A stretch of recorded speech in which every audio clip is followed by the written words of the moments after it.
प्राण धन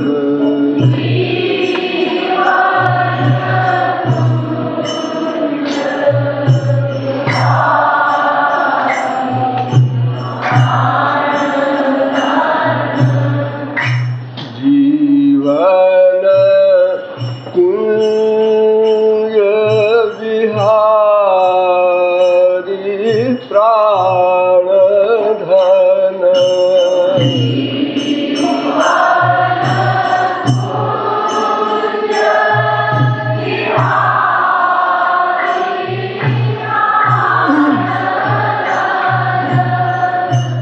जीवन कुंज विहारी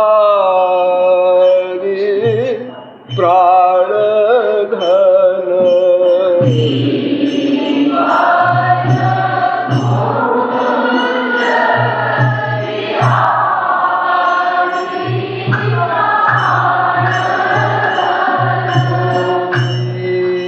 जीवन कुंज विहारी प्राण धन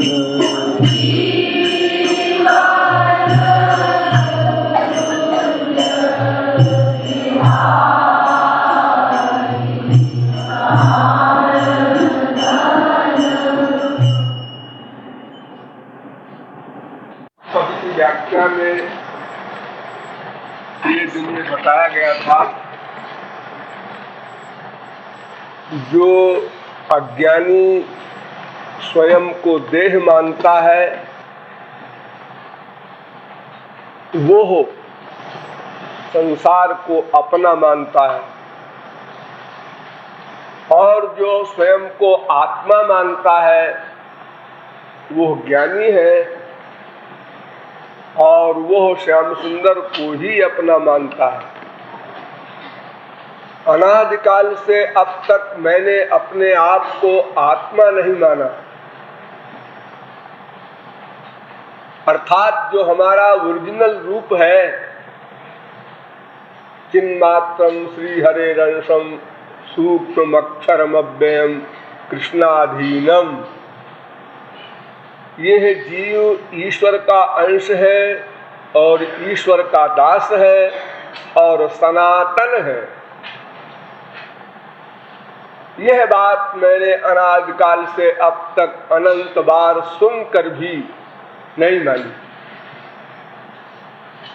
बहुत कुछ सुना, बहुत कुछ पढ़ा, सदा सर हिलाते रहे और ये कहते भी रहे समझ गए समझ गए, किंतु माना नहीं। और इसलिए नहीं माना कि संसार को इतना अधिक अपना मान चुके हैं कि वह अभ्यास छूट नहीं रहा है। ये गड़बड़ है। ऐसी बात नहीं कोई हमारी जिद हो कि गधों को अपना मान ले और जो अपना है उसको अपना न माने, किंतु इतना अधिक अभ्यास हो चुका है कि सब कुछ जानते हुए भी नहीं मानते। ये दुर्दैव है, दुर्भाग्य है। गौरांग महाप्रभु ने इसके लिए और कोई शब्द नहीं रखा। उन्होंने कहा नाम नामकारी बहुधा निज सर्वशक्तिस्तत्रार्पिता नियमित स्मरणेन कालः एतादृशी तव कृपा भगवन् ममापि दुर्दैव वीदृशमिहाजनिनानुरागा। क्या कहे, दुर्भाग्य ही है जीव का। अनंत बार संत मिले, भगवान मिले, शास्त्र वेद का श्रवण किया, पठन किया। कितने बार तो हम लोगों ने वेदों के भाष्य किए, आप सब लोगों ने। जब हम हजारों लाखों करोड़ों बार इंद्र बन चुके हैं तो क्या नहीं किया होगा, क्या नॉलेज नहीं रही होगी हमारे पास। किंतु बस एक काम नहीं किया, श्याम सुंदर को अपना नहीं माना। और उसका रीजन मैंने आपको बताया, आप भूलेंगे नहीं कि हमने अनादिकाल से अब तक जो अनवरत चिंतन द्वारा संसार को अपना माना है, वही चिंतन हमारे लिए बाधक बन रहा है। आप लोगों ने सुना होगा, एक हिंदू मुस्लिम धर्म में गया, मोहम्मदन बन गया, तो मौलवी ने कहा देखो हमेशा अल्लाह अल्लाह खुदा खुदा किया करो, राम राम श्याम श्याम बंद। ने कहा ठीक है, अब मोहम्मदन बनी गए हैं, अल्लाह अल्लाह बोला करेंगे। सवेरे जब वो उठा नींद से, हे राम ऐसा बोलता हुआ अंगड़ाई लिया उसने। नींद से उठने के बाद उसको याद नहीं रहा कि मुसलमान है। तो मौलवी ने सुन लिया, उन्होंने कहा अरे क्या कर रहा है तू, हे राम कह रहा है। तो उन्होंने कहा मौलवी साहब 42 साल से तो राम मेरे हृदय में बैठे हैं, खुदा तो अभी कल ही आए हैं, वो कैसे हटा देंगे उनको। अरे भाई समय लगेगा ना, अभ्यास करना पड़ेगा, इसके लिए भी काफी दिन।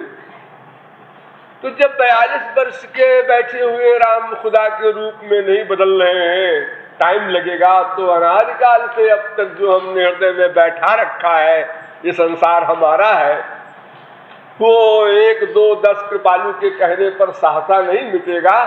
इसके लिए भी बहुत कुछ करना होगा, परिश्रम करना होगा, साधना करनी होगी। इसी के लिए आप लोग यहाँ आते हैं। अस्तु, अब प्रश्न ये है कि क्या किया जाए कि श्याम सुंदर को अपना मान सके, संसार को अपना न मान सके। और बात तो सब समझ में आ गई, श्याम सुंदर ही हमारे हैं, बिल्कुल ठीक। संसार हमारा नहीं है तो प्रत्यक्ष भी है, गधा भी देख रहा है। 7 चक्कर लगाया स्त्री पति ने, और उसके बाद पति मर गया पहले या बीवी मर गई। अरे भाई ये क्या कर रहे हो, तुमने तो मृत्यु पर्यंत साथ देने का वादा किया था। अरे तो अपनी मृत्यु पर्यंत वादा किया था कि तुम्हारी मृत्यु पर्यंत किया था।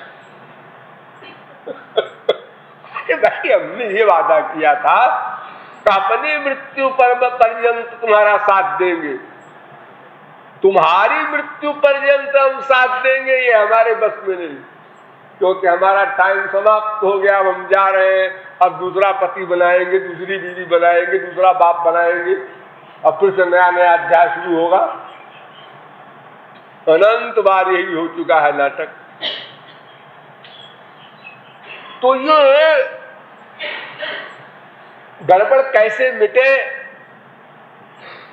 इस पर विचार करना है। ये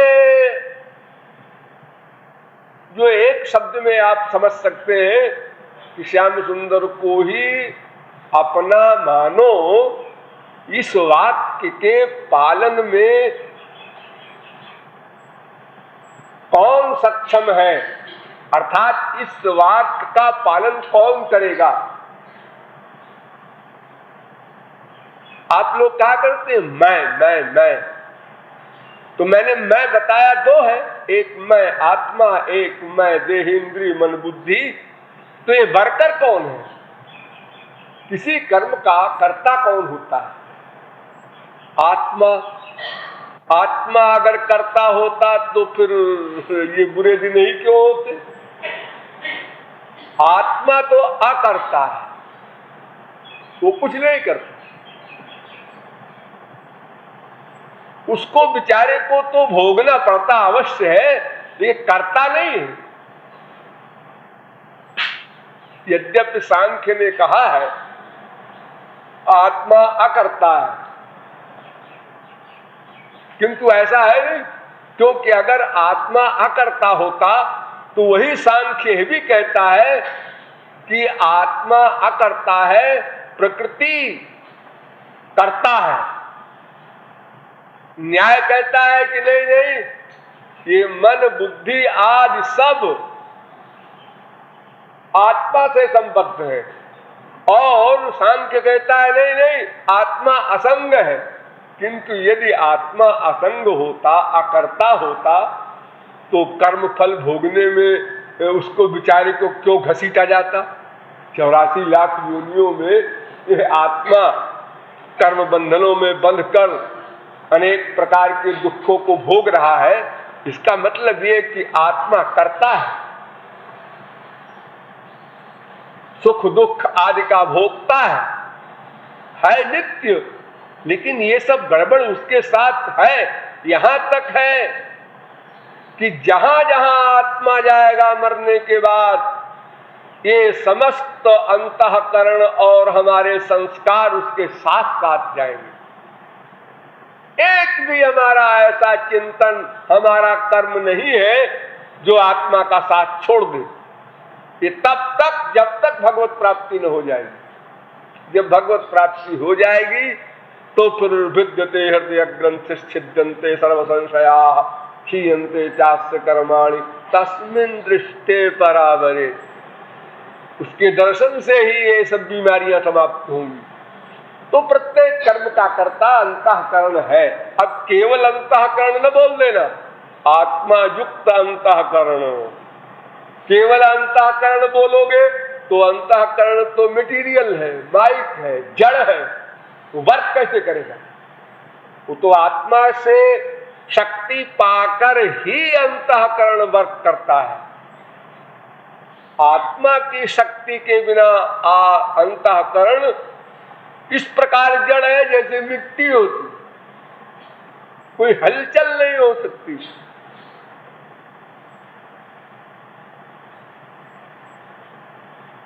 तो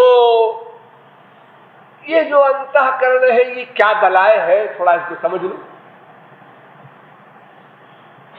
अंतःकरण माने भीतर का उपकरण। अंतः माने भीतर और करण माने ये करने वाली सामग्री।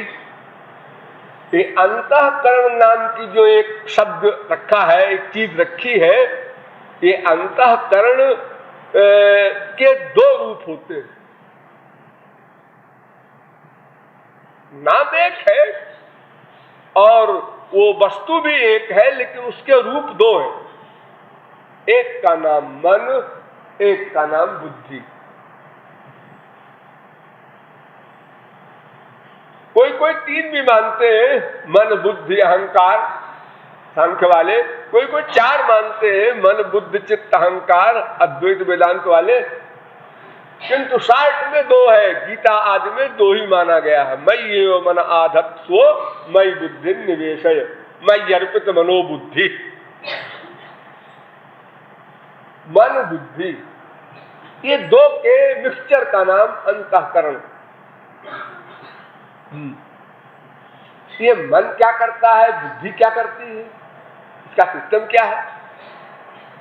हम इंद्रियों से जो विषय ग्रहण करते हैं, देखा, सुना, सूंघा, रस लिया, स्पर्श किया, ये कौन करता है?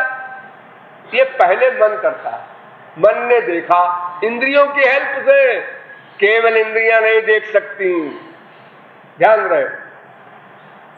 केवल इंद्रियां कुछ भी नहीं कर सकती। इसीलिए अगर मन कहीं व्यस्त होता है तो इंद्रियां हैं बेकार, आप कुछ नहीं सुनते। जैसे आप कुछ लोग मान लो लेक्चर हो रहा है, कीर्तन हो रहा है, सो रहे हैं, बैठे बैठे सो रहे हैं, मन चला गया स्वप्नावस्था में, कान है, कुछ नहीं सुनते। तो मन का वर्क मेन है, लेकिन वो इंद्रियों की हेल्प से संसार के विषय को ग्रहण करता है। ग्रहण करके संकल्प विकल्प करता है। क्या संकल्प विकल्प? अपने पूर्व स्मरण से ये क्या वस्तु है, ये सामने जो है क्या वस्तु है, ये पुरुष है, स्त्री है, इसके ऐसे ऐसे अंग स्त्री है। अच्छा, इस स्त्री से को देखना है, प्यार से देखें कि हार से देखें कि उदासीन होकर देखें, इससे हमारा हित है कि अहित है, ये हमारे अनुकूल है कि प्रतिकूल है, बस अब मन का वर्क बंद। उसने इस स्त्री के रूप को जो देखा तो बुद्धि के पास भेज दिया सेंट्रल गवर्नमेंट ने। अब बुद्धि ने वहां से जजमेंट दिया, नहीं ये हमारा कोई नहीं है, आगे बढ़ो। बाजार में आप जाते हैं, हजारों लड़की लड़कियों को सबको देखते रहते हैं, मकान देखते रहते हैं, दुकान देखते रहते हैं, ये हमारा नहीं, ये हमारा नहीं, बुद्धि कहती जा रही है। और जहां कोई आपका दोस्त मिल गया, कोई प्रिय मिल गया, हल्लो हम कब आए, ये जब आप विभोर हो जाते हैं, ये बुद्धि ने निर्णय दिया मन को ये हमारा है, इसलिए मन इंद्रियों से कहो, ये शब्द बोले इसके लिए रिस्ट्रिक्टेड है, ये हमारा प्रिय है। अभी तक इतने सारे मिले, वहां तुमने ऐसा ऑर्डर नहीं दिया, उनसे हमारा कोई मतलब नहीं। तो देखो मन का वर्क दो बार हुआ। पहले उस वस्तु को संकल्प विकल्प के द्वारा निर्णय के लिए मन ने बुद्धि के पास भेजा, फिर बुद्धि ने जो कुछ डिसीजन दिया उसके अनुसार मन ने इंद्रियों को ऑर्डर दिया, ऐसा बोलो, ऐसा करो, ऐसा देखो, ऐसे चलो, जो वर्क आप लोग करते हैं बाद में शत्रु के प्रति या मित्र के प्रति। तो देखिए, पहले मन ने इंद्रियों से विषय को ग्रहण किया, नंबर 1, बुद्धि को भेजा, नंबर 2, फिर बुद्धि ने अपना निश्चय मन को बताया, फिर मन ने इंद्रियों को ऑर्डर दिया, फिर उस विषय का ग्रहण हुआ। ये क्रम है आपके भीतर की मशीन का, जो प्रतिक्षण आप लोग किया करते हैं, उसको रीड नहीं कर पाते, समझ नहीं पाते ठीक से, लेकिन सब होता रहता है, इतना बड़ा अभ्यास है उसका, तो सब काम चल रहा है, अंगूठा छाप का भी चल रहा है, सब काम बड़े बड़े बुद्धिमानों का, सरस्वती बृहस्पति का, सबका क्रम वही है, तरीका वही है। अब इसी क्रम में जो तत्वज्ञ है उसके मन ने भी संसार देखा, उसके मन ने भी बुद्धि के पास भेजा, और उसकी बुद्धि गुरु की बुद्धि से जुड़ी है, इसलिए उसकी बुद्धि ने कहा कि ये हमारा नहीं है। इसलिए मन इंद्रियों को उधर मत ले जाओ, खबरदार। मन को कोई एतराज नहीं, इंद्रियों को कोई एतराज नहीं, जो कुछ कहो यस सर, वो जरा भी एतराज नहीं करती। उनको क्या मतलब पड़ा, जड़ सर्वेंट है। घोड़े से तुम कहो कि सड़क पर चलो, कार से ड्राइवर कहे इस रोड पर पहिया तू चल, चलो, आपको क्या करना है, कहीं चलो, अपना क्या बिगड़ता है, अरे अपने को चलना है, इधर चलो। तो मन को कोई एतराज नहीं हुआ करता, केवल बुद्धि के निर्णय पर सब कुछ निर्भर है। इसीलिए लोग कहते हैं सबसे पहले विवेक कंपलसरी है, समझदारी होनी चाहिए, समझ और अपने आप समझ तो अनादिकाल की वही समझ है, संसार हमारा है, इसी की ओर बढ़े हो जाओ, रिटायर्ड हो जाओ तो भी मरे जाओ उन्हीं संसार वाले लोगों में, अपने बीवी बच्चे न हो तो दूसरे के बीवी बच्चों में मरे जाओ, गोद लेके बच्चों को पाल पाल के मरे जाओ, उसी में सड़ो, निकलो मत कभी। लड़का बड़ा हो गया, अब तो भाई कमाने उमाने लगा, अब तो छोड़ो सब, तो वो तो ठीक है महाराज जी, लेकिन जरा अभी बच्चा है, क्या तुम्हारा बाप बनेगा हो तो हमेशा बच्चा रहेगा तुम्हारा। तुम्हारे कल्याण का समय कब आएगा, हाँ वो तो सब ठीक है, हाँ ये जो बुद्धि है वो अपनी जो बुद्धि है उसकी माया जन्य अनादिकाल की अभ्यास जन्य जो उसका डिसीजन है उसी से निर्णय करना चाहता है वो, इसलिए वो कभी भी नहीं चल सकता ईश्वर की ओर। और जिसने अपनी बुद्धि का सरेंडर कर दिया गुरु के चरणों में, इसीलिए श्री कृष्ण ने दो बात कही है, मय्यो मना धत्सो मई बुद्धि निवेश है। अर्जुन मन मुझको दे दे। अर्जुन ने कहा कोई बात नहीं, मेन पावर हमारे हाथ में रहेगी, मन दे दो इसको, बुद्धि अपने पास रखो। श्री कृष्ण ने तुरंत टाल लिया। उन्होंने कहा मई बुद्धि निवेश है, बुद्धि भी दे दे। महाराज फिर तो हम बेमौत मरे, सारा हमारा सामान चला गया। तो अगर हमने बुद्धि दे दिया तो फिर हमारा अपना कुछ नहीं रहा, कुछ भी नहीं रहा, न लोक न परलोक, सब समाप्त। क्योंकि जिसको बुद्धि देंगे उसी के अनुसार चलना पड़ेगा। अब वो परलोक वाला है वहां ले जाएगा, इस लोक वाला है यहां ले जाएगा, कोई शराबी कबाबी डकैत जुआरी है उधर ले जाएगा। जहां हम बुद्धि का सरेंडर करेंगे बस उसी के नक्शे कदम पर चले जाएंगे। तो सारी गड़बड़ बुद्धि में है। इसीलिए व्यवसायत्मिका बुद्धि होने तक हमको सावधान रहना पड़ता है। जब तक हमको अनुभव न हो जाए श्याम सुंदर का, तब तक व्यवसायत्मिका बुद्धि नहीं होती। जब तक उस आनंद का अनुभव न हो जाए, प्रेमानंद का, तब तक खतरे में हम हैं।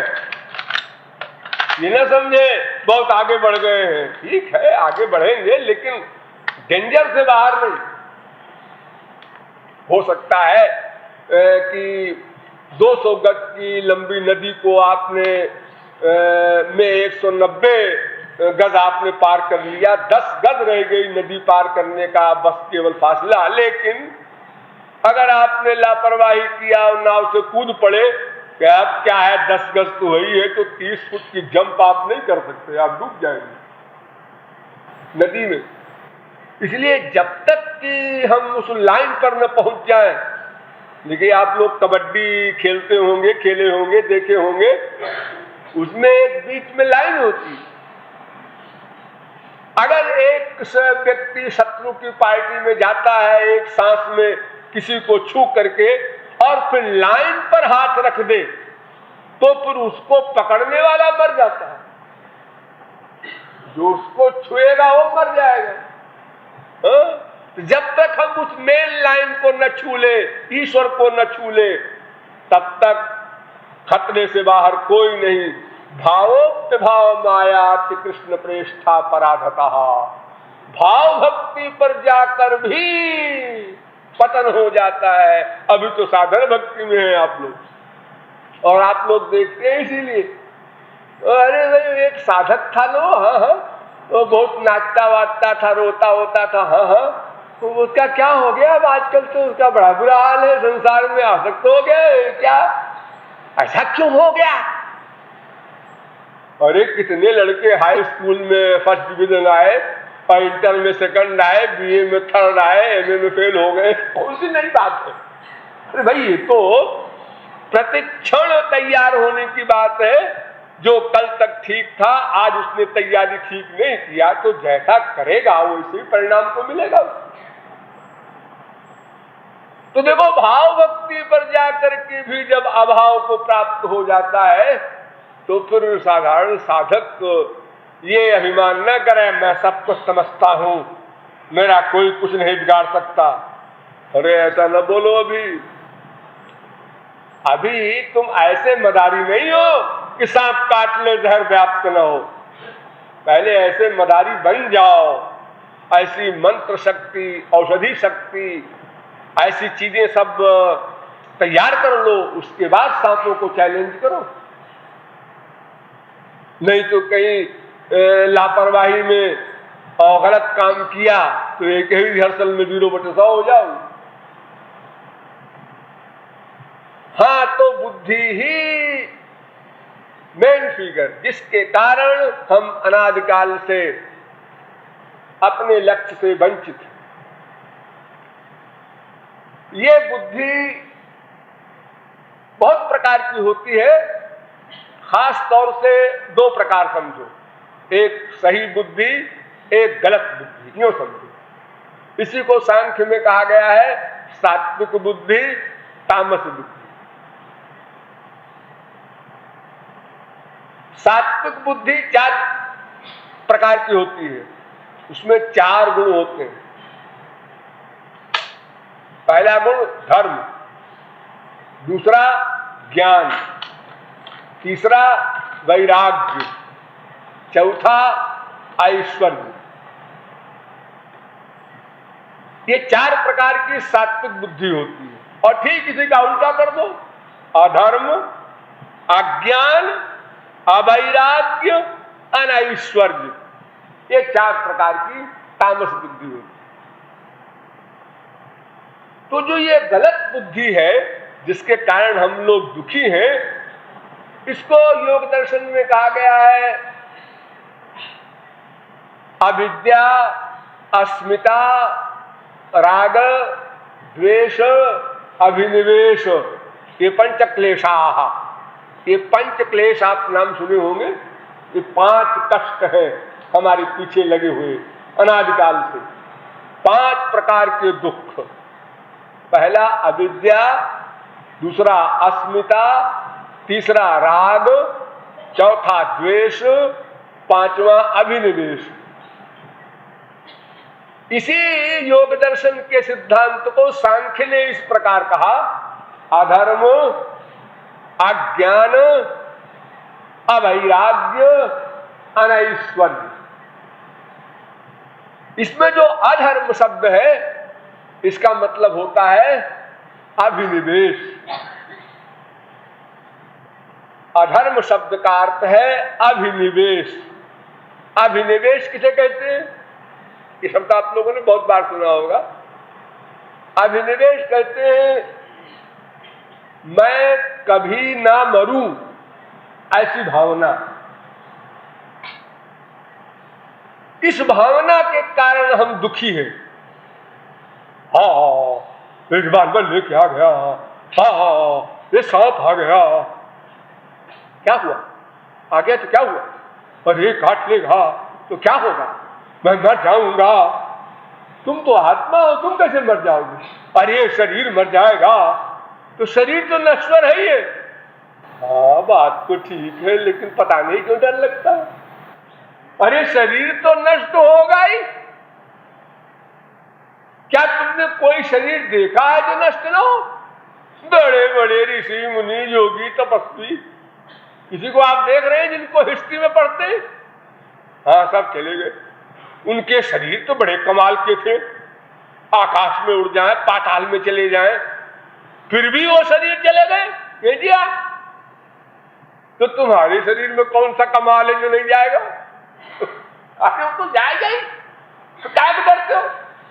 हाँ बात तो ठीक है, लेकिन डर लगता है। ये अभिनिवेश का दुख है। इसी को कहते हैं सांख्य में अधर्म। अधर्म माने जो धारण करने योग्य न हो, जो मानने योग्य बात न हो, नासमझी की बात हो, उसको भी जबरदस्ती हम माने और दुखी हो। अकारण रोज देख रहे हैं। मैंने आप लोगों को बहुत बार बताया है कि एक यक्ष ने युधिष्ठिर से 60 सवाल किए थे। उन 60 सवालों में ये सबसे महत्वपूर्ण सवाल था कि आश्चर्यम, संसार में सबसे बड़ा आश्चर्य क्या है, ताज्जुब क्या है? तो युधिष्ठिर ने उत्तर दिया था, अहन्यनुभूतानि गच्छन्ति हि जमालयम् शेषा स्थिरत्वमिच्छन्ति किमाश्चर्यमतः परम। डेली मनुष्य, पशु, पक्षी सब देहधारी यमालय को जा रहे हैं, मर रहे हैं। तुरंत पैदा होते ही भी मर रहे हैं, बाल्यावस्था में मर रहे हैं, युवावस्था में मर रहे हैं, वृद्धावस्था में मर रहे हैं, सब मर रहे हैं किसी न किसी अवस्था में। लेकिन जो शेष बचे हैं वो अपने को स्थिर समझते और मरने से डरते। सबको डर लगा रहता है मरने से, कहीं मैं मर न जाऊं। पता है मरना है, ये तो बिल्कुल ठीक है, लेकिन मैं मरना नहीं चाहता। यानी आपकी ऐसी पावर है कि आप भगवान के संविधान को काटने की प्लानिंग कर रहे हैं? नहीं, प्लानिंग तो नहीं करना चाहता मैं, न कर ही सकता हूं, न मेरी कोई सामर्थ्य है।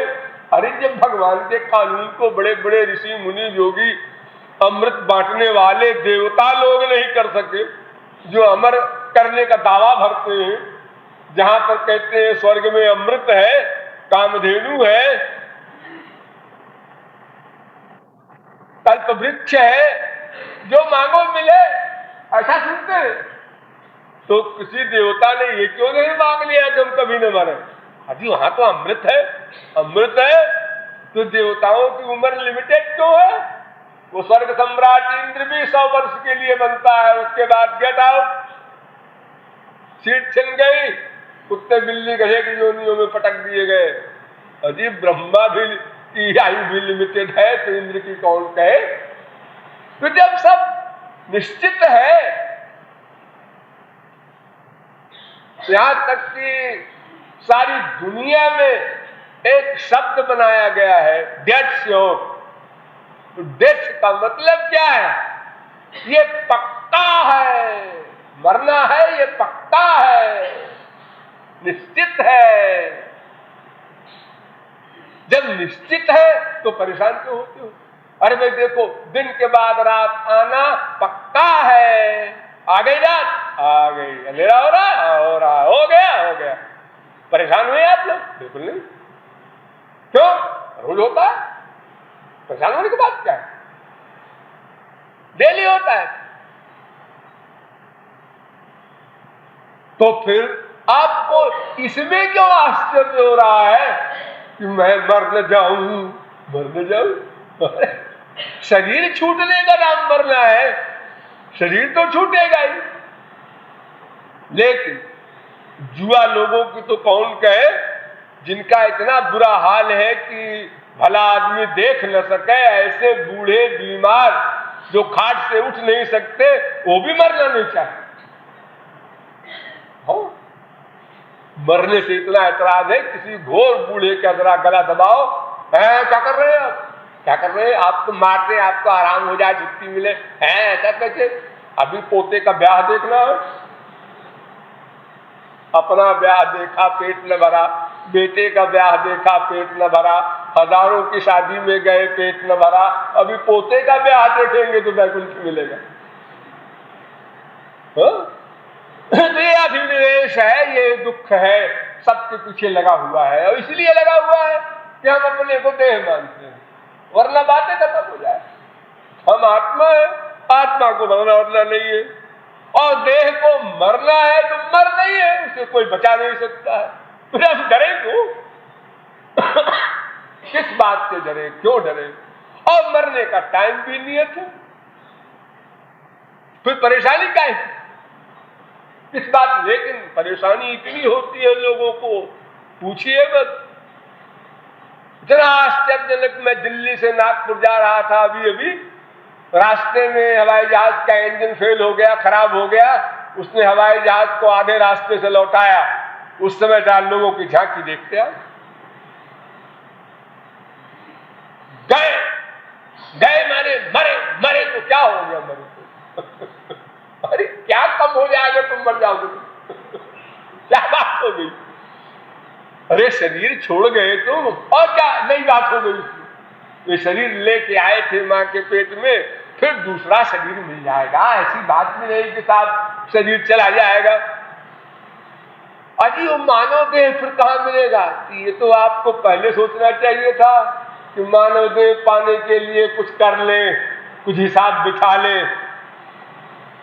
जब आपने पहले कुछ नहीं बिठाया, आपके लड़की पैदा हुई और आज 18 साल की लड़की हो गई, 18 साल तक आपने नहीं सोचा कि थोड़ा थोड़ा पैसा इसके लिए जमा करते जाओ, शादी करना पड़ेगा। अब जब 18 साल की हो गई, लोगों ने कहा ब्याह करो, हाँ करना तो चाहिए, फिर पैसा तो एक भी नहीं है। तुमने कमाया कितना? अजी कमाया तो होगा 1.5 लाख 2 लाख, तो उसमें से 10-20 हजार बचाया होता। हाँ जी, वो क्या बताए, तो भोगो, क्या बताए तुम परिणाम तो भोगना है। तो ये अभिनिवेश का दुख है, जो अधर्म है यानी धारण करने योग्य न हो फिर भी उसको धारण किए बैठे रहे। और अज्ञान तो आप जानते ही हैं, नासमझी, अविद्या कहते हैं उसी को योग दर्शन में। और वैराग्य का जो उल्टा है अवैराग्य, जिसे तामस धर्म बताया सांख्य ने, वो योग दर्शन में उसको 2 शब्दों से लिखा, राग द्वेष। यानी वैराग्य का मतलब होता है राग रहित, बस ध्यान दीजिए, बी राग, बी माने विगत रहित, और राग विराग, और विराग को ही वैराग्य कहते हैं। चाहे उसको विराग कह दो चाहे वैराग्य कह दो। तो विराग या वैराग्य में तो राग रहित माना गया केवल, और योग दर्शन में 2 चीज मानी गई, राग द्वेष। वो भी ठीक है, दोनों ठीक है। राग रहित माने वैराग्य, ये भी ठीक, और राग द्वेष रहित माने वैराग्य, ये भी ठीक। क्यों? इसलिए कि राग में क्या होता है? मन का अटैचमेंट, और द्वेष में क्या होता है? मन का अटैचमेंट। केवल 2 भाव हैं, अनुकूल भाव से प्यार हुआ तो राग, जैसे माँ से, बाप से, बेटे से हम प्यार करते हैं, ये राग। और दुश्मनी के भाव से हमने किसी का स्मरण किया और हमारी खोपड़ी में वो गूंज रहा है दुश्मन 24 घंटे, ये द्वेष से अटैचमेंट हो गया। अटैचमेंट दोनों में एक सा होता है, तरीके में कोई फर्क नहीं, परिणाम में कोई फर्क नहीं। जैसे अपने प्रिय का स्मरण करते हैं, उसकी ऐसी नाक है, ऐसी आंख है, ऐसा कान है, ऐसा बोलता था, ऐसा चलता था, वो मेरा बेटा चला गया, वो मेरी ये प्रेयसी चली गई, वो मेरा प्रियतम चला गया। ठीक इसी प्रकार दुश्मन का भी चिंतन होता है, वो बदमाश, ऐसी मूंछों वाला, वो बदमाश। तो देखो, द्वेष में भी मन का अटैचमेंट हो रहा है, और राग माने अनुकूल भाव से जहां प्यार है वहां भी वैसा ही अटैचमेंट हो रहा है, और दोनों का रिएक्शन एक, क्या? हृदय का पिघल जाना, और हृदय के पिघलने पर उस पर्सनैलिटी का हृदय में समा जाना, ये परिणाम। हम जिससे भी प्यार करते हैं उसके वियोग में, उसके स्मरण से हृदय पिघल जाता है। इसलिए जब महापुरुष और भगवान का हम स्मरण करते हैं और उनके प्यार में हमारा हृदय पिघलता है, तो महापुरुष और भगवान आ जाते हैं, तो हृदय शुद्ध हो जाता है। और जब वही हृदय स्त्री, पति, बाप, बेटे यानी सात्विक, राजस, तामस पर्सनैलिटी के लिए उनसे प्यार करने पर पिघलता है, तो वही तामस, राजस, सात्विक फल मिल जाता है। जिसके लिए हृदय पिघलेगा उसी का लाभ मिलेगा, सीधी सी बात। तो राग से हृदय पिघले या द्वेष से पिघले, जिसके लिए पिघलेगा उसी का लाभ मिलेगा। और संसार गंदा है ही है, गधा भी जानता है। हम किसी को बाप मान के प्यार करें, चाहे बेटा मान के प्यार करें, चाहे बीवी मान के प्यार करें, इससे कोई मतलब नहीं। हमने प्यार किया जिससे, बस उसी का लाभ हमको मिलेगा। अंतःकरण तद्रूप तत्साम्यता को प्राप्त हो जाएगा। जैसे कोई लाह है, लाह को आप पिघला दे ताप से, फिर उस लाह में कोई कलर छोड़ दे, नीला, पीला, काला, तो वो कलर लाह में मिलकर एक हो जाता है, वो लाह का असली रूप ही गायब हो जाता है।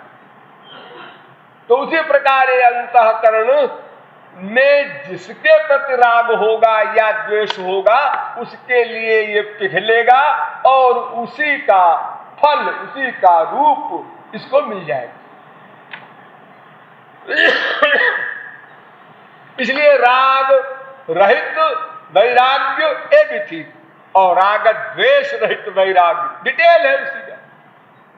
तो योग दर्शन में अवैराग्य जो सांख्य ने कहा उसको योग ने डिटेल में करके कहा राग द्वेष, ये अवैराग्य है। और अनैश्वर्य जो कहा सांख्य ने, उस अनैश्वर्य का मतलब होता है अस्मिता। उसे कहा योग दर्शन ने अस्मिता, उसी को सांख्य ने कहा अनैश्वर्य अर्थात अहंकार। मैं कुछ हूं, हर एक परेशान है मैं कुछ हूं। क्यों परेशान हो भाई, क्या बात? अपने बगल वाले को देखता है, ये बेवकूफ है मेरी बगल में जो बैठा है, इसको बैठना नहीं आता, बोलना नहीं आता। क्या बीमारी है? आप आराम से बैठिए ना, आराम से तो बैठा हूं, तो इधर देख के अकड़े क्यों जा रहे हो? ये बगल वाले को देखकर कहीं भी आप बस में बैठे, ट्रेन में बैठे, जैसे आप बैठते हैं उस समय एक्टिंग करके अकड़े चले जा रहे हैं बिना वजह। कोई बात तो चीज तो कुछ कह रहा है बेचारा, वो बगल में बैठा है, फिर भी बड़े गंभीरता की एक्टिंग, और क्या देखने की शैली, क्या बैठने की शैली, और फिर बोलेंगे तो उसमें भी क्या बनावट। इसे बात क्यों कर रहे हैं? अजी वो भीतर एक भूत बैठा है, अहंकार, वो कहता है ऐसा करो, और ऐसा करने में आपको आराम मिलता है। अरे ना, दम घुटता है, लेकिन अब क्या करें, करना पड़ता है। वो आनंद दे रहा है अंदर से, करो, उसे कर रहे। आनंद तो मिलता है जब कमरा बंद के सिटकनी बंद करके बीवी भी ना हो, पति भी ना हो, बच्चा भी ना हो, अकेले खाट पर टांग पसार के लेटे हैं जब हम लोग, उस समय नेचुरलिटी में रहते। कोई परवाह नहीं, कपड़ा कहां जा रहा है, हम कहां, हाथ कहां जा रहा है, पैर कहां जा रहा है। अगर एक भी पर्सनैलिटी कमरे में है, पति हो, स्त्री हो, बेटा हो, जरा कपड़ा संभाल के बैठो, जरा ठीक से बैठो, वो क्या कहेगा, अरे भाई क्या हो रहा है तुमको, बोल पड़ेगा तुरंत। ये मुसीबत है वहां पर, नेचुरलिटी नहीं। तो ये अहंकार है। अब आप समझ गए, अधर्म, अज्ञान, अवैराग्य, अनैश्वर्य, इन चार तामस बुद्धि के सांख्ययुक्त प्रयुक्त शब्दों को योग दर्शन ने कहा अधर्म माने अभिनिवेश, ज्ञान, अज्ञान माने अविद्या, और अवैराग्य माने रागद्वेष, और अनैश्वर्य माने अस्मिता माने अहंकार। ये बुद्धि के 8 गुण हैं, यानी वो 4 ऊपर वाले सात्विक और 4 ये नीचे वाले तामस, उसी 4 को ये 5 में कहा योग दर्शन ने, राग द्वेष, अभिनिवेश, अविद्या, अस्मिता। ये दुख के कारण है, ये बुद्धि के गुण हैं। और देखो एक बात और बता दे, वो जो मैंने 4 बताया था ना, धर्म, ज्ञान, वैराग्य, ऐश्वर्य, इन 4 में 2 और जोड़ दो, यश, श्री, और इन 6 को कर दो अनलिमिटेड, अनंत मात्रा का धर्म, अनंत मात्रा का ज्ञान, अनंत मात्रा का वैराग्य, अनंत मात्रा का ऐश्वर्य, अनंत मात्रा का यश, अनंत मात्रा की श्री, जहां पर हो उसी को कहते हैं भगवान। भग शब्द का अर्थ है ऐश्वर्यस्य समग्रस्य धर्मस्य यशस्य ज्ञान वैराग्योश्चैव शरणां भगैतीरणा। अस्तु, हाँ, मुझे तो इतना कहना था आपसे, केवल तमाम विस्तार में चला गया मैं, कि बुद्धि जो है यही प्रमुख है। बुद्धि की आज्ञा से ही मन कोई वर्क करता है। हम लोगों को क्या करना है? श्याम सुंदर को अपना मानना है, यही तो करना है। संसार को अपना नहीं मानना है, श्याम सुंदर को अपना मानना है। इस मामले में जो गड़बड़ करने वाली बात है वो बुद्धि की है, मन की नहीं है। मन तो बेचारा खामखा गाली पाता है। किसी आदमी का एक्सीडेंट हो जाए टांगे से, रिक्शे से, कार से, तो कोई आदमी ऐसा नहीं है जो कार की पिटाई करे या रिक्शे की पिटाई करे। अरे वो तो रिक्शे वाले की पिटाई करेगा, कार के ड्राइवर की पिटाई करेगा, क्योंकि उसने गड़बड़ किया है। कार बेचारी क्या करे? तो भी शरीर की, इंद्रिय की, मन की गड़बड़ी कुछ नहीं है, दोष है बुद्धि का, समझ का। आप लोग कहते भी हैं, अरे समझ का फेर है, समझ का फेर है। अरे भाई क्या करे, कमअकल है। अरे तो क्यों कमअकल है? अरे क्यों कमअकल है? उसको अकल वाला कोई मिले ही नहीं, और अगर मिला हो तो उसे अपने को इतना अकलमंद मान रहा था कि वो बड़े अकल वाले को उसने अपने से छोटा मान लिया, इसलिए हमेशा कमअकल रह गया बेचारा। यानी हमें जब कभी जीवन में महापुरुष मिला भी तो अपनी अकल के कारण उस महापुरुष से हम वंचित रह गए। हमारी अकल ने कहा, सुनो जी, हम जहां हैं वही ठीक है। अपनी अकल से जब हमने महापुरुष को समझने की चेष्टा की तो फिर हमारी अकल ने कहा, बस हम अपने से बड़ा किसी को नहीं मान सकते, यानी सरल नहीं कर सकते, यानी अपनी बुद्धि को उस महापुरुष की बुद्धि में नहीं जोड़ सकते।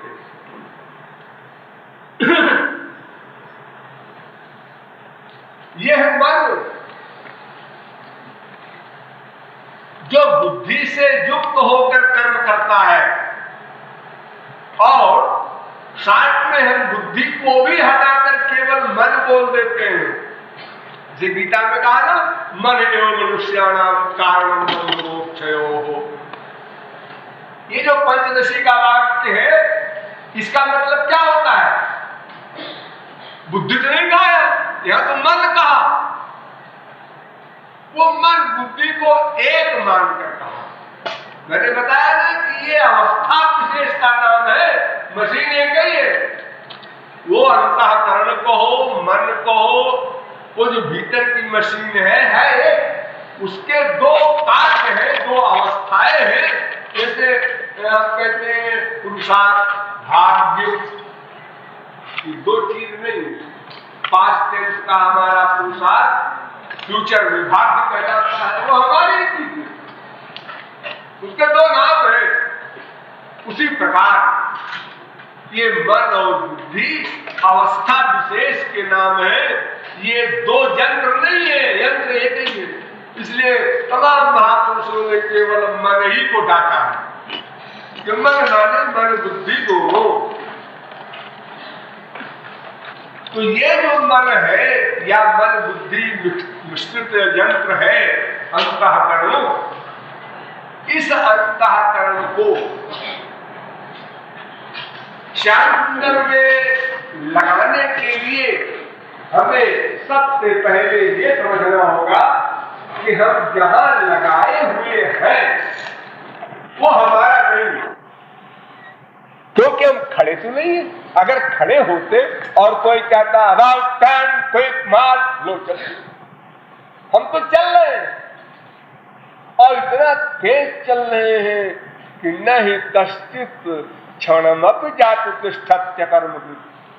एक क्षण को भी हम अकर्मा नहीं रह सकते, लगातार चल रहे हैं और गलत दिशा में चल रहे हैं, ये भी सिद्ध है। संसार की ओर जा रहे हैं। यानी मन बुद्धि का जो भी निश्चय है वो संसार की ओर हो रहा है और प्रत्येक क्षण हो रहा है। तो पहले खड़े तो हो जाओ, तो चलना बंद करो, खड़े हो गए। सुनो तो, कहां जा रहे हो? अपने घर। इधर कहां है तुम्हारा घर? फालतू बात न करो, टाइम नहीं, सब चले जा रहे हैं, आज जल्दी जल्दी आगे, हम पीछे हो रहे हैं। अरे गधे सुन तो ले, तेरा घर इधर है ही नहीं है, आज ही सब चले जा रहे हैं, सब बेवकूफ हो, मैं तुम ही अकेले बड़े काबिल हो। तुलसीदास, सूरदास, मीरा, कबीर, इन्हें इतने संत कहते हैं कि उधर है तुम्हारा घर, सब कहते हैं इधर है, करोड़पति बन जाओ, आनंद मिल जाएगा। यानी इतनी व्यग्रता है भागने में कि सुनने का समय नहीं। क्योंकि तुम सुनने नहीं आए, हम समझाने जा रहे थे, समझाया था हमने तुम्हारा लक्ष्य क्या है, कैसे मिलेगा। हाँ, वो तो सब ठीक है महाराज, जो समय नहीं मिलता क्या करें। क्योंकि तुम्हें भागने का समय तो है, अब कहां जाना है ये समझने का समय नहीं।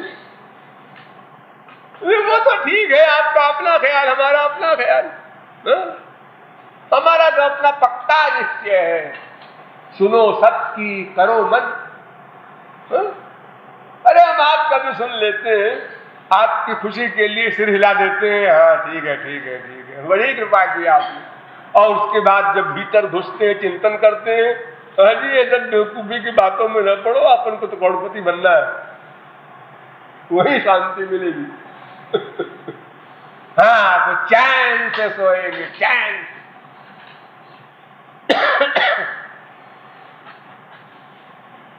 तो ये जो मन बुद्धि का यंत्र है, इसको पहले संसार से राग द्वेष रहित करना होगा। यानी वो जो स्पीड है इसकी, उसको ढीला करो, धीमा करो। देखो, संसार में अगर कार को कोई घुमाना चाहता है तो उसको जितना अधिक मोड़ होगा उतने उसको स्पीड कम करनी पड़ेगी। और अगर तेज स्पीड में उसने एकदम गाड़ी मोड़ा तो गाड़ी उलट जाती है। तो उसको पहले स्पीड कम करो, यानी उसी चिंतन के द्वारा, शास्त्रों वेदों के चिंतन के द्वारा, गुरु के आदेश के द्वारा, समझ करके लॉजिक से। ऐसे नहीं गुरु जी कह रहे संसार में मन मत ले जाओ, मत ले जाओ, ऐसे नहीं हटेगा। उसको समझ करके संसार का स्वरूप अच्छी प्रकार समझो। संसार में जो सुख तुमको मिलता है वो भ्रम क्यों है, कैसे है, इसको समझो। समझ करके फिर गति को धीमी करो, स्पीड को कम करो। शनै शनै रूप रमे। जब स्पीड कम होगी तब फिर सोचने का अवसर ठीक ठीक मिलेगा। हाँ, इधर ले जाना है। और जब इधर का सोचना बंद हो जाएगा, वो खड़ा हो गया, न्यूट्रल, उदासीन, न भगवान में मन न संसार में मन। ऐसी पोजीशन में आप आ गए। ऐसी पोजीशन में आप रह नहीं सकते, आ सकते। जैसे यहां से इधर से हटाया, ये चलने वाली मशीन है, रुकेगी नहीं। हटाया हटाया हटाया हटाया, नॉर्मल पर आ गया टेम्परेचर। अब बोलो किधर चले, जल्दी बोलो, नहीं पड़ जाते हैं इधर। हम रुकने वाले नहीं। अंतःकरण कहता है, मन कहता है हम रुकेंगे नहीं। आपने हमको बुलाया, उधर मत जाओ, इधर आओ। ऑर्डर मानते हैं हम, आ गए। बोलिए कहाँ चलना है? ठहरो, बताते। गलत बात। तब तक आप सोचिए, मैं फिर जा रहा हूं उधर। आप सोच लीजिए और चले जाइए बाबाओं के पास, शास्त्रों वेदों के पास। हम रोकते नहीं आपको, लेकिन मैं पेंडिंग में नहीं रहता। मुझे तो जाना है कहीं ना कहीं। और अपना पुराना अभ्यास जहां है, एकदम संध्या पूजा है अपना, वो खास हमारे लोग हैं, इसलिए वही जाएंगे। और अगर कोई और है हमारा, आप कहते हैं तो बताइए, वहां चले, हमको कोई इतराज नहीं। अरे हमसे इससे क्या मतलब, हमें नौकरी करना है, नौकरी करने वाले को इससे क्या मतलब। तो मन को संसार से हटाने के लिए जन्म मृत्यु जरा व्याधि दुख दोषानुदर्शनम, बार बार ये चिंतन करना, ये हमारा नहीं है, ये हमारा नहीं है, यहाँ हमारा आध्यात्मिक सुख नहीं है, हमारी वो चीज नहीं है जो हम चाहते हैं। हमारी भूख यहां बढ़ेगी, मिटेगी नहीं। इस बात का बार बार चिंतन करना होगा। चिंतन ही मेन है। बस एक महामंत्र याद रखो। ऐसा क्यों होता है? चिंतन से। ऐसा क्यों नहीं होता? चिंतन न करने से। ऐसा क्यों होगा? चिंतन करने से। ऐसा क्यों हुआ? चिंतन करने से। बस इतनी बड़ी बात है चिंतन की। वेद व्यास ने 2 लाइन में इसका सुंदर चित्रण किया। भाई देखो, विषयाध्यायतः पुंसो विषयेषु विसज्जते माम अनुस्मरतश्चित्तम मय्येवं प्रविलीयते। अगर माइक विषयों का चिंतन करोगे तो उसमें आसक्ति हो जाएगी, और अगर मेरे विषय का चिंतन करोगे तो मुझ में आसक्ति हो जाएगी। बस चिंतन करने पर सब कुछ निर्भर है। 24 घंटे में कितनी देर चिंतन करते हो श्याम सुंदर हमारे हैं, और कितनी देर चिंतन करते हो संसार हमारा है। बस तुम्हारे सामने सब पक्का प्रमाण उपस्थित है। सोच लो सब लोग, अजी 1 घंटे करते होंगे श्याम सुंदर हमारा, 4 घंटे करते होंगे। हाँ, तो जितना करोगे उतना फल मिलेगा। और जब यही बात निरंतर होने लगती है, तेषां नित्याभियुक्तानां यो मां स्मरति नित्यशः सततं कीर्तयन्तो मां एवं सतत युक्ता ये। जब निरंतर होने लगता है वे ही हमारे हैं, वे ही हमारे हैं, बस बात कर दी। तो जितनी जल्दी हमको उस लक्ष्य को प्राप्त करना हो, उतनी जल्दी हम स्पीड को बढ़ा दें, चिंतन वाली स्पीड को। और कुछ नहीं करना, न वहां शास्त्र की आवश्यकता है न वेद की। नानुध्यायात् बहून् शब्दान् वाचो विज्ञापनम हि तत्। स्मृति कहती है, शंकराचार्य ने कोट किया है इसको। ये वाणी का विज्ञापन है, खोपड़ा भंजन है, कसरत है। तमाम शास्त्रों वेदों का इतना ज्ञान शब्दों का इस चक्कर में न पड़ो। इसीलिए गुरु की शरणागति बताई गई है। काम काम की बात समझो, कंपलसरी है। जो समझना आवश्यक है अवश्य समझो, अनावश्यक नॉलेज न प्राप्त करो। और समझ करके फिर उसका चिंतन करो, चिंतन करो, लगातार चिंतन करो। देखो, गीता में एक श्लोक है, आप लोगों ने पढ़ा होगा, विषयादिवर्तन्ते निराहारस्य देहिनः रसवर्जं रसोप्यस्य परं दृष्ट्वा निवर्तते। इसका क्या मतलब होता है? विषयादिवर्तन्ते, अगर कोई खाना पीना छोड़ दे तो इंद्रियों के विषय समाप्त हो जाते हैं। अच्छा, विषया विनिवर्तन्ते निराहारस्य देहिनः, तो अगर खाना छोड़ देने से विषय मिट जाते हैं तो वो मुक्त हो गया। बड़ा अच्छा है, काम बन गया। फिर तो ये ईश्वर भक्ति वगैरह सब बेकार है। निराहार रहो, वो छुट्टी, खाना पीना बंद करो।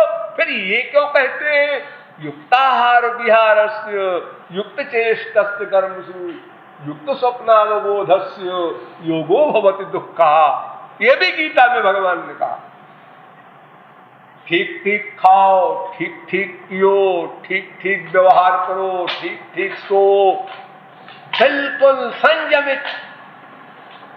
अगर गड़बड़ किया, विटामिन प्रोटीन कोई चीज ठीक ठीक मात्रा में शरीर में नहीं गई, नेचर दंड देगा, बीमारी होगी, दुख भोगोगे, न मटेरियल मार्ग में आगे बढ़ सकोगे न स्पिरिचुअल। एक तरफ ये उपदेश दे रहे हैं, एक तरफ कहते हैं विषयादिवर्तन्ते निराहारस्य देहिनः।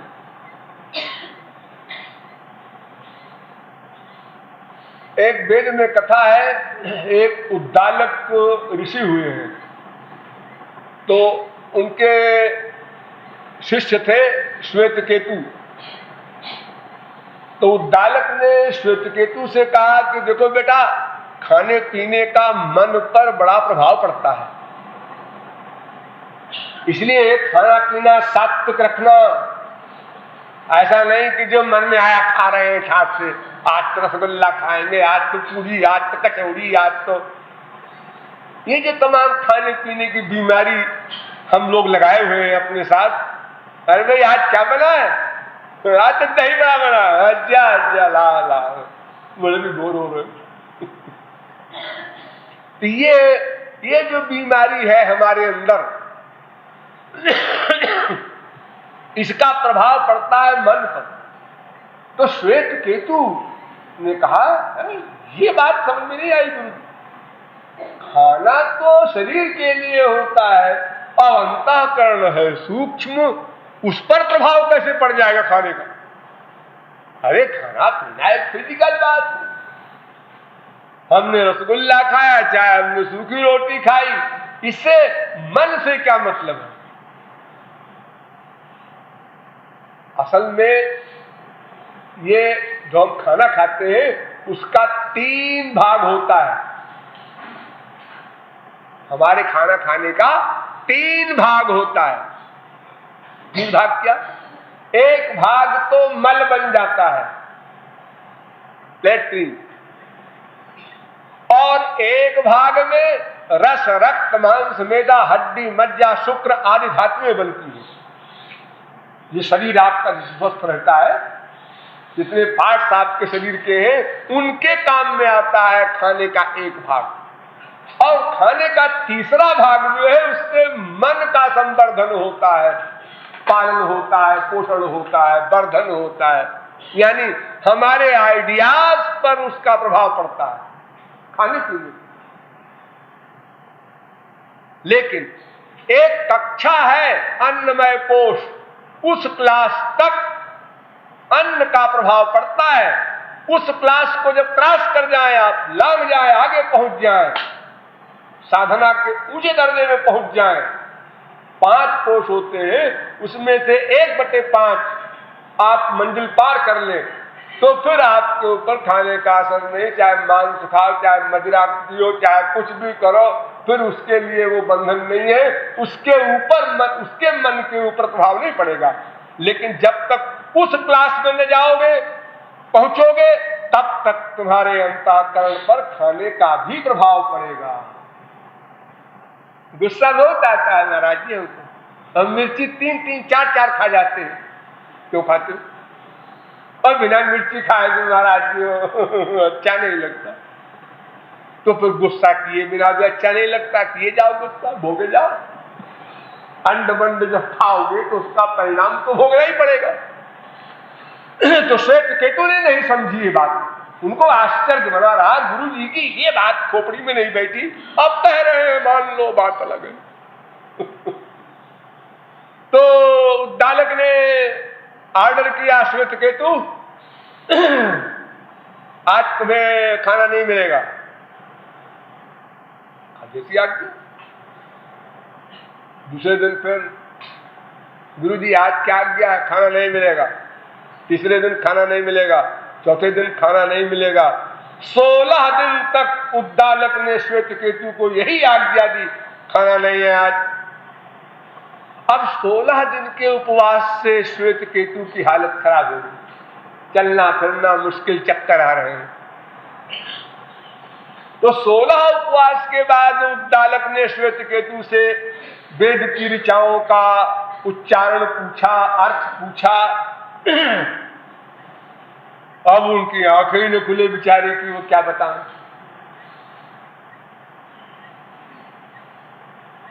सत्रहवें दिन उद्दालक ने कहा दूध पिलाओ उसको। 2 दिन दूध पिलाया, फल का रस दिया। उन्होंने कहा बेटा वो वेद मंत्र बोलो तो। स्वस्ति न इंद्रो वृद्धश्रवा स्वस्ति न पूखा विश्ववेदा, बोल गए। उन्होंने कहा बेटा एक बात बताओ, तुमसे हमने परसों भी पूछा था ये वेद मंत्र, तुम बोल नहीं पाए, कुछ बता नहीं पाए हमारे प्रश्न का उत्तर। तो देखो बेटा, मन का प्रभाव, मन पर प्रभाव अन्न का पड़ता है, खाद्य पदार्थ का पड़ता है। सात्विक खाना खाओगे सात्विक बुद्धि होगी, राजस खाना खाओगे राजस बुद्धि होगी, तामस खाना खाओगे तामस बुद्धि होगी। इसलिए खाने पीने में भी सावधानी बरतनी चाहिए, गुलाम नहीं होना चाहिए। देखिए गीता का वाक्य, रसवर्जम रसोप्यस्य परं दृष्ट्वा निवर्तते। देखिए निराहार रहने से इंद्रियों के विषय समाप्त हो जाते हैं, लेकिन रस वर्जम ये रस वर्जम क्या बला है? रस वर्जम सब इंद्रियों के विषय चले जाएंगे, लेकिन मन का विषय नहीं जाएगा, मन की वासना नहीं जाएगी। ये अभिप्राय है इसका रसवर्जम का। यानी कि अगर आप उपवास करेंगे लगातार तो इंद्रियां शिथिल हो गई, तो इंद्रियां शिथिल होने से इंद्रियों का वर्क आप कैसे करेंगे? इंद्रियों की इच्छाएं तो समाप्त सी हो गई, लेकिन मन की वासना नहीं जाएगी, वो वासना मेन है। इसलिए मन ही मेन रीजन माना गया शास्त्रों वेदों में, और उसको ठीक करने के लिए गुरु आदेश, शास्त्र वेद के आदेश, उसके द्वारा जो बिना बुद्धि लगाए, अपनी बुद्धि लगाए, अपनी प्राइवेट बुद्धि जो है, माइक बुद्धि, तमाम जन्मों की बिगड़ी बुद्धि, उसका प्रयोग किए बिना, हित अनहित का विचार किए बिना, जो गुरु के आदेश को मान करके और फिर उस बुद्धि के द्वारा मन को गवर्न करता है, वो कुछ दिनों में अभ्यास करके फिर श्याम सुंदर को अपना मानने लगता है। लेकिन फिर भी श्याम सुंदर से प्यार करने का तरीका क्या है, ये तो बताया नहीं गया अभी, फिर बताएंगे। बोलिए वृंदावन बिहारी लाल की।